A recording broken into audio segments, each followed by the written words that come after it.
Hello and welcome to the Basketball Show. I'm Nathan Stremple. It's great to be here once again. Big thank you to our sponsors, Unibet, the Daily Telegraph and all of their sister partners. We're right here at throwbackstore.com.au and you're holding up the Alcatel phone. Our friends at Alcatel. New segment coming up today, Shane. Alcatel in depth with a GM of basketball from the Sydney Kings, Jeff Van Groningen. As always, though, I'm joined by four-time Olympian Shane Hill. Great to be here, mate. Awesome. What a weekend of basketball too. Lots to discuss, lots of things we're throwing around. It's getting close to the playoffs. Well, I like that you're letting the hammer off early, and usually we start with the hammer, but just let's call the elephant in the room because there's 5 donuts sitting in front of me here, so I feel like you've got an array. We're going straight into donuts now. Well, is this just snacks? So I feel like we'll we just need leave to them. I think we'll go to them a little bit later. I'm just teasing you a little bit with them. But we've got 3 players with donuts this week. One of them's got multiple donuts. I feel like we need to go there now. They wouldn't last long enough. You'd start eating them. Well, if that is the case, let's start as usual with Under the Hammer. Well, I thought you were going to talk to me about Muggsy Bogues. Why would I be wearing Muggsy Bogues? I don't know. Director Dave gave it to me. Well, maybe because it's the only bloke I could have ever posted up in my whole career. But anyway, let's get under the hammer. Who we got? I reckon Muggsy'd be hard to post up for. He would be. He wouldn't put it on the ground. Who else could it be but the Brisbane Bullets? Tough weekend for the Bullets. Oh my goodness. Like, it's okay that you lose to the Sydney Kings because the Kings bounced back well on Friday night. They came with a steely look in their eye. Right from the warm-ups, you could tell they were right into it. They were engaged and the Bullets didn't have any answers. But to go over and lose to New Zealand is one that I expected them to be able to get. It was one they had to get. They had to be desperate. How they could give up that many points to that team, the New Zealand Breakers, that they're not going to make the performance. They're the biggest underachieving team in the entire NBL. And the Brisbane Bullets poked themselves in the eye, both eyes, both games. Do you give any leeway with their guy Lamar Patterson getting his 4th and 5th, the controversial charge in the end of the third? That's on him. He needs to protect himself. He's too important. He has to stay out of foul trouble. He's a critical piece. We love him. Well, there you go. Brisbane Bullets, a chance to lock yourselves into the top 4. Went 0-2 for the weekend. Can they bounce back this week against the Kings? A couple of big ones against the Kings, but for now, Brisbane Bullets are under the hammer.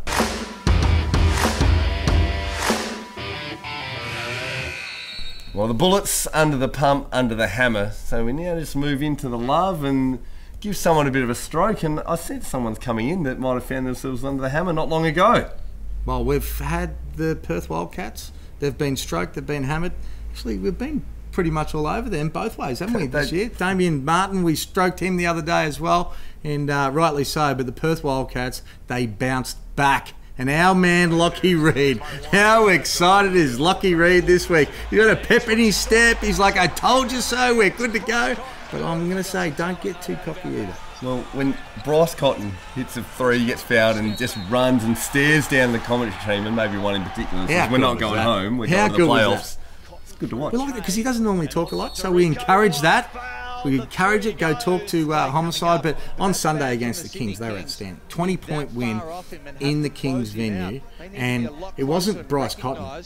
And I had a problem with the player of the game because the bloke in the truck said Bryce Cotton's player of the game. He was like 3rd or 4th. Nick Kay was 3 assists off the triple double. He was awesome. He got it done. He came to play. Tore apart the Sydney Kings in every way. And then what about Steindl? 6 trifectas, career best 3s. He changes their lineup when he plays like that. Well, it wasn't Bryce Cotton. It also wasn't Mitch Norton. He's torn a calf. He's gone for the season. Whatever they're reporting, that's 6-week minimum. So with no Mitch Norton, talk about the Wildcats playing better when they're down a man, because we saw earlier in the season how good they were without a player too. They've done it all year. They've got a better record when guys have been out because other guys step up. Sometimes these teams need to limit their rotations. I think too many players play.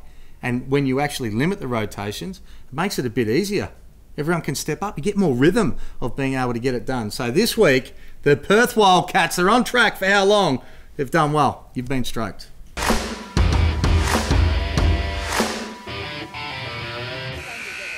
We teased it at the start of the show. We said this week a brand new segment, care of our friends at Alcatel. Alcatel in depth, and we kick it off with a man just who's been around the league a long time, the GM of basketball at the Sydney Kings, Jeff Van Groningen. And I'll give him a little bit of a stroke as well because we've put him under the hammer at different stages. We like to say how it is. But even as they've struggled the last couple of years, he's always made himself available to speak to the media and to be able to answer the questions. So he was great today. Well, Shane, you could up with him earlier. So here it is, Alcatel in depth, unpacking with Jeff Van Groningen, the Sydney Kings, and all the ins and outs of that roster. All right, Jeff, you're in here after some ups and downs. The teams looked great at stages sitting on top of the table, but everyone sort of poked themselves in the eye at different stages as well. The Kings have struggled at home, losing the last 3 games by double figures though.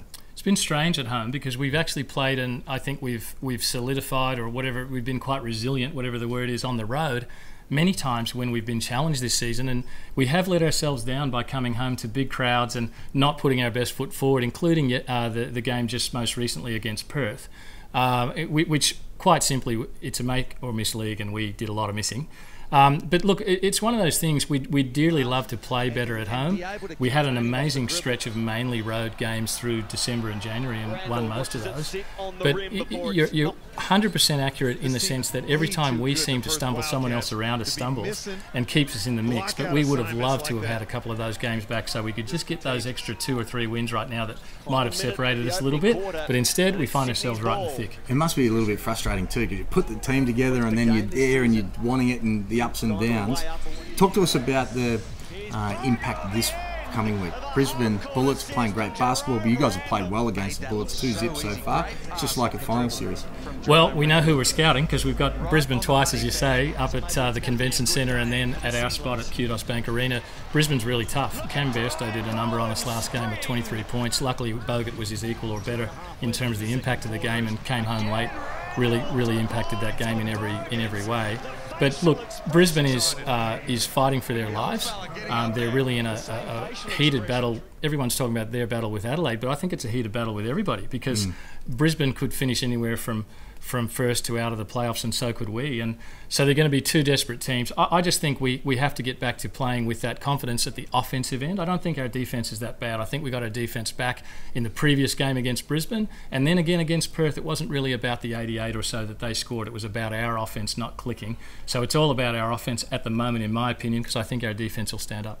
Body language has been a problem when the team struggled.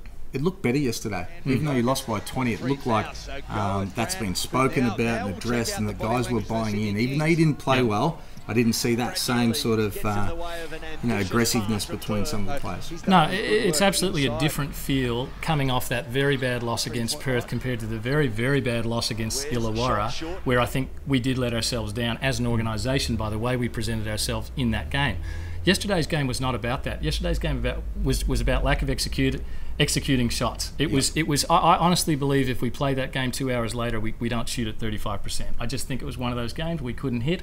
They were outstanding. We need to give credit to them. You know, Steindl was just absolutely unconscious. They had a number of other players step up. It's like losing Mitch Norton just made them up for the task. Yep. Made them up for the shot. Final question. What's your chances of winning it? Give me a percentage. What do you reckon your chances are? I reckon our chances are. Don't say 1 in 4. No, I think they're the equal. I think they're the equal of anybody else, and I mean that. I don't think we're an outstanding cut above anybody, but I certainly don't think we're behind anybody. I think we have every chance of winning it if we play well. I think that's fair. I hope so. There you go. Hammer, that was great. Hoops talk you won't hear anywhere else. Great insight there from JVG. Certainly was, and we like these little exclusives, don't we? Yeah, bring it on. Alcatel in depth with Sydney Kings GM of basketball, Jeff Van Groningen. It's now time for the first of a series of segments you'll see every week leading into the finals before the NBL officially announces their awards. We're going to have our take on it, Shane, and we start off with an award that you've won previously, the most improved player. Long time ago. You set the bar high too, so it was a high bar to improve from? Yeah, not too bad, not too bad. But mate, I've gone with 6. Okay, now we've gone early too. We know there's whatever there is, a month or something. People throwing Tarangi around, Weeks. Well, Weeks has been unbelievable. Tarangi just missed out, but at 6, we have the man from Adelaide, Nathan Sobey. He's been fantastic. Have a look at his numbers. Up 12 from 12 points to 16. His field goal percentage. The thing I like about Sobey's year is he's gone from 3 assists to 5 and 3.6 rebounds to 5.2. So all the way across the board, he's done a great job, but not as significant as some of the others. Nick Kay, Number 5, he's been exceptional. We saw that yesterday. Almost a triple-double for the big fella. 11 to 15 points. His three-point percentage has been outstanding from 28 to 36 for such a big guy. And he's rebounding up from 5 to 8. Then another bloke from yesterday, Clint Steindl. Have a look at his numbers. He averaged 3 points a game. Unbelievable last year. And at 28%. You kick it in better percentage than that. And but now up to 7.4 points. Great effort. 43% field goal and 46% from 3. So he could play a vital role. We saw it yesterday. He was fantastic. Number 3. Yeah, that's the real deal. These are some guys Top that have made 3 a significant impact. with a bronze medal. Bronze medal is Matty Hodgson. I didn't realise how bad his numbers were last year. I thought he had a decent year, but I look back. 5 points a game. Up to nearly 10 points a game. He's doubled his output, 3.7 boards, up to nearly 6 boards. So, and has been active. He's blocked shots. And credit to Matty backing himself, 1-year deal, backing himself in. He's Smart agent too, probably, because I reckon he's going to get paid. So Brisbane will have to pay to hold on to him. Number 2 with the silver medal, Todd Blanchfield. He's another man that backed himself, and he's not going to make playoffs, and he's not going to win a championship. But he backed himself for his career. 3-year deal at the Illawarra Hawks. Gone from 9 points to 15. He's had some big games. I think he's only going to get better. Up 8% on his field goal percentage. So that's a fantastic effort. And shooting 41%, up from 33 from threes. But this is the stat that I think is most valuable and talks about his mindset. He averaged 0.8 of a free throw per game last year. 0.8. This year, 3.2. attempts per game. So he's been a lot more aggressive, not just standing in the corner, hitting jump shots. But the drum roll, please. a different role for Blanchfield is really good. But I love, any other year Blanchfield would be a great candidate, but I love what's about to come next. The gold medal, your call, looking at the numbers, the most improved player for NBL 19. The oldest, most improved player in the history of basketball across the world is Dave Barlow. Unbelievable. What a job he's done. He averaged 3 points a game last year. Yeah. 3. I thought, oh no, he's injured. He didn't play a lot. He played a lot of games last year. Played 27 games, only shot 41%. Still shot the 3 ball at 40%, so that was a good effort. But 3 points. He was playing behind Ty Wesley. He was outstanding, so I guess that's fair. But up to 48%, 41% from the 3-point line, and 12 points. 4 times the output. They would be... Dean Vickerman and Vince... Oh, Vince would be very, very happy right now because I reckon they got him at a very good price. He is outperforming, and I think he's out of contract too. So the most improved player for us. Well, he's going to get paid. Yeah, and also very happy because Ty Wesley was outstanding. Dave Barlow's matched his... In their championship year, Dave Barlow's matched Ty Wesley's numbers to the point where he's a key part that they are every chance to win it again. Well, I think they're favourites. So well done. That's our list. Well done to you, Dave Barlow. There you go, that's the first one. 3 rounds to go. The most improved player for NBL 19, according to Shane the Hammer Hill, will be Dave Barlow from Melbourne United.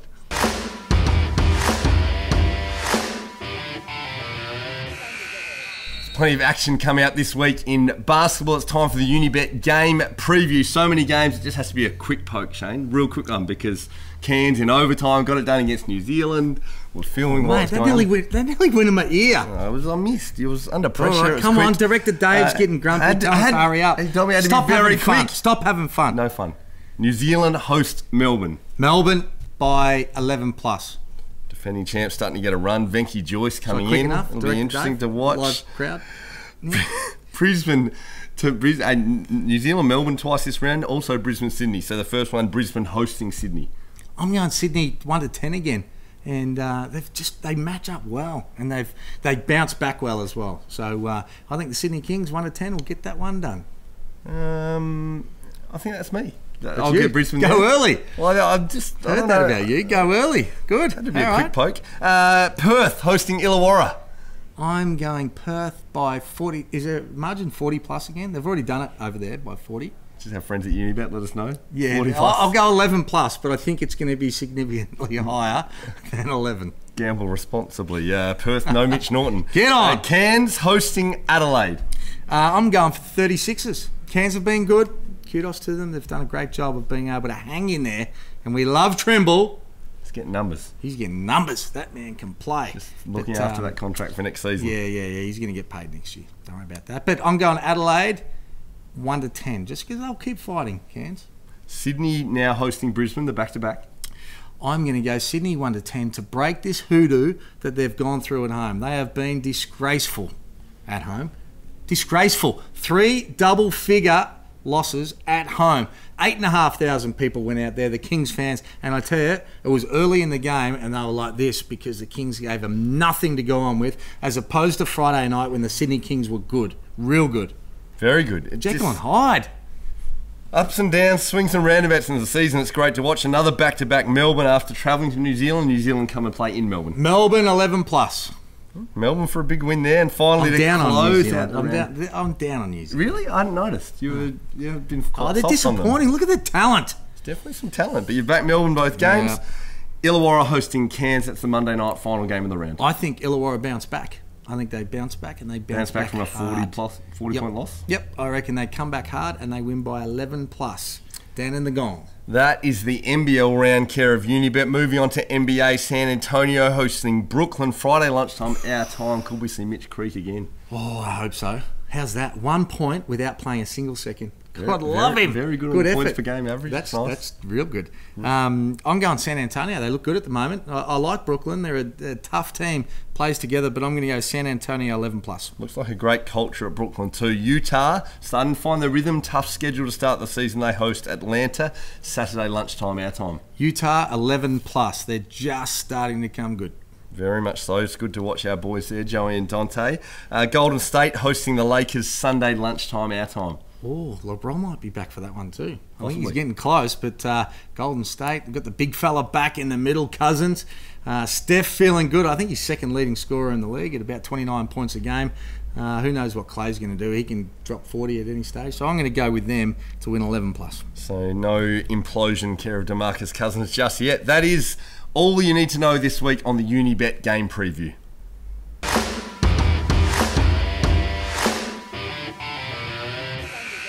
We move now into the hottest topics in basketball. Shane, the hammer heels under the clock. It's time for the starting five, and let's kick it off. What a debut with the Brooklyn Nets. Mitch Creek comes in with a Billy Hoyle moment, called off the bench to shoot free throws for an injury replacement. Unbelievable. He got 1 point without playing a single second, but to me, it's all about perseverance. How good that he backed himself, Mitch Creek, said, no, I'm going to go do it. Not earning a lot of money in the G League, I wouldn't have thought. Not the greatest conditions either, but just on the dream of being able to play in the NBA.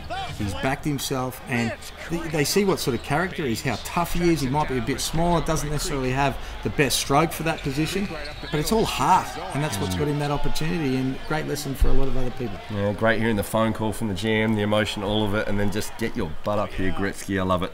Moving on, Melbourne United making a change late in the season. Venky Joyce coming in now. Melbourne United have been hot on him for a long time. He played pre-season games and previously. Sounds like they're looking for a backup for David Barlow in the playoffs. He comes in and Daniel Trist goes out. Well, same story as with Trist. They were really high on Daniel Trist. When they signed him in pre-season, they expected really big things. So I'm not sure what went on there because he's a quality player. So I don't know, and I don't know anything about Venky at all. You do. Right. Come on, you finish. You got 10 seconds. I have good numbers. Led his college numbers in blocks. Jacob Wiley came in and beat him, so they play each other tonight. So it's good to watch. Venky Joyce, watch out for him. Moving on to the next topic, another big guy who loves to get after it and protect the paint. Thon Maker wants out of the Milwaukee Bucks. Is that a good move for him, or should he be more patient?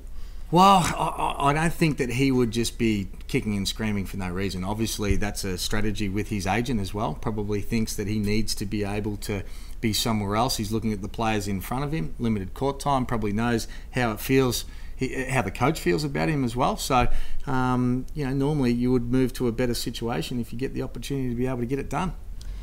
Well, and speaking of getting it done, game in Canberra, hasn't been basketball there for a long time. You call the game, AOS Arena, Hawks and Cairns, basketball back in Canberra. Well, it was great to be back in Canberra. I didn't have great memories because us at the Kings in '96 got spanked by about 50 in a playoff game, and I didn't have a great feeling because it was about 45 degrees in there with no air conditioning. But it was a great promotion for the NBL and good for the Illawarra Hawks too, because they did all the community stuff. I think they would have earned some money by going there. But I reckon if you're the Illawarra Hawks, you are saying to the government, we have to have air conditioning if we're going to bring NBL basketball and these great athletes back. Well, and not only that, they had a WNBL semi-final the night before. The Capitals going to win a championship, so why not get that aircon in there? Now, finally, I left this to last in the starting five because I just wanted to see if it could last all show. There's been 5 donuts on set. Fill me on while we have 5 donuts. Well, are you hungry? Or one is for Drimmick. Which colour? He went for a donut. Well, we'll go. Whatever's on top. It doesn't matter. Colours don't matter. But Drimmick, how up and down's he been? I had to either buy him on the telecast the other day. I bought him because I believe in him. I think he's good. But he can't be having donuts. So that's one. Number 2 is Jason Kadee. There is a pink one there. Well, he deserves the pink one, Kadee, because this is his second time that he's been under the hammer with these donuts, and he's been playing pretty good basketball, but just can't get it done. He's too important to that team. His floor game's been outstanding, but that's number 2, and then there's 3 left. I wanted 20. I wanted 20, and the reason being is it was for Ray Turner. I thought you were just hungry. He played 4.5 minutes, and he had donut. He didn't have a single stat. But anyway, that's what the donuts are about. Got a few the next game, so plenty of donuts. So just a shout out there to improve next week. That's the starting 5, but I'm just going to slide one in because you hear a bit on the social media, you hear the fans of the teams, you hear one director Dave calling it out. Teams in the top 4 dropping games, Hawks and Breakers still getting wins. Can they get it done to break into that top 5, top 4? You're kidding yourself, mate. That's why I wanted to scrap. They can't make the top 4. You're kidding yourself. Mathematically they can, but mate, those teams aren't top 4 teams. They're not top 5 teams. Well, there you go. It's a race between 4 spots between 5. That is the starting 5 for this week, the hottest issues in basketball.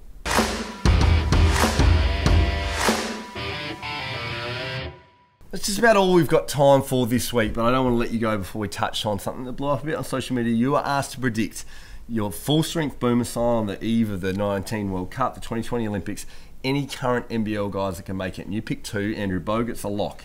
He's there. Your second was Cam Glidden. Not Nathan Sobey, not Chris Goulding, not Mitch McCarron. You picked Cam Glidden as your second. Well, or Kay. I think really Kay, Sobey, and Goulding are the ones that could. But what I think about Cam Glidden is he's an international defender.